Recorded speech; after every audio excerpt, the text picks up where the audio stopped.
बिस्मिल्लाहिर्रहमानिर्रहीम। अस्सलामुअलैकुम। आज का जो हमारा टॉपिक है वो है law of conservation of momentum. हम law of conservation of momentum को प्रूव करेंगे कि ये गलीलियन ट्रांसफॉर्मेशन में भी होल्ड करता है। तो चलिए शुरू करते हैं आज का topic, law of conservation of momentum in terms of Galilean transformations. Law of conservation of momentum. अगर हम अकेले मोमेंटम की बात करें तो हम अकेले मोमेंटम को ये कहेंगे कि ये वेरी करता है। इसकी वजह क्या है? इसकी वजह ये है कि हमें पता है कि मोमेंटम की वैल्यू क्या होती है, p equal to M V. और यहाँ पर जो v की वैल्यू है वो होती है u minus U prime according to law of addition of velocity, जो हमने पिछले लेक्चर में डिफाइन किया था। उसके मुताबिक जब हम वेलोसिटी की वैल्यू पुट करेंगे तो हमारे पास जो मोमेंटम की वैल्यू आएगी वो पहली वैल्यू से कुछ मुख्तलिफ आएगी। तो हम ये कह सकते हैं कि मोमेंटम इज इटसेल्फ वेरिएंट। लेकिन जो law of conservation of momentum होता है अंडर द गलीलियन ट्रांसफॉर्मेशन वो इनवेरिएंट रहता है, उसमें कोई चेंज नहीं आता। तो इसको हमने डिफाइन करने के लिए हम कंसीडर करते हैं कि हमारे पास दो ऑब्जेक्ट्स हैं जिनके मैसेज हैं m1 एंड m2। वो u1 और u2 वेलोसिटी के साथ मूव कर रहे हैं। किसी एक लम्हे में वो एक दूसरे के साथ टकराते हैं।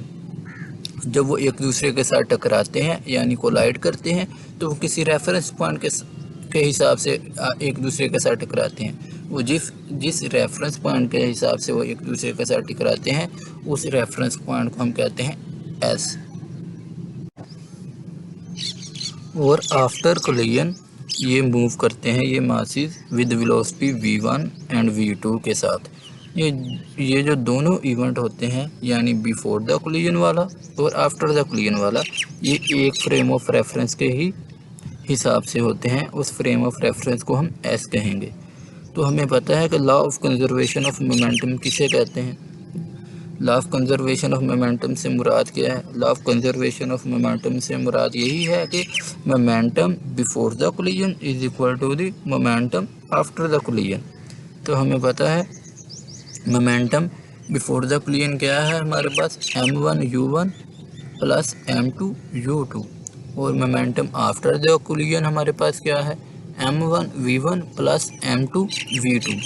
तो according to law of velocity addition जो हमने पिछले चैप्टर में किया था उसके मुताबिक क्या है, उसके मुताबिक u1 की वैल्यू होगी हमारे पास u1 प्राइम प्लस v और u2 की वैल्यू होगी हमारे पास u2 प्राइम प्लस v।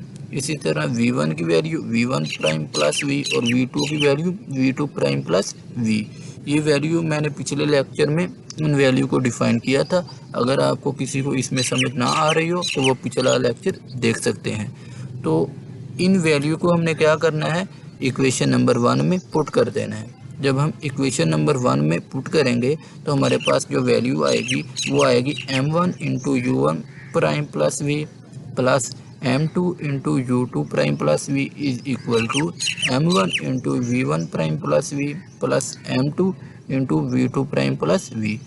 जो इनमें सेम टर्म होंगी उनको हम कैंसिल कर देंगे और जब कैंसिल करेंगे तो हमारे पास जो इक्वेशन बनेगी वो ये बनेगी m1 u1 prime plus m2 u2 prime is equal to m1 v1 prime plus m2 v2 prime के।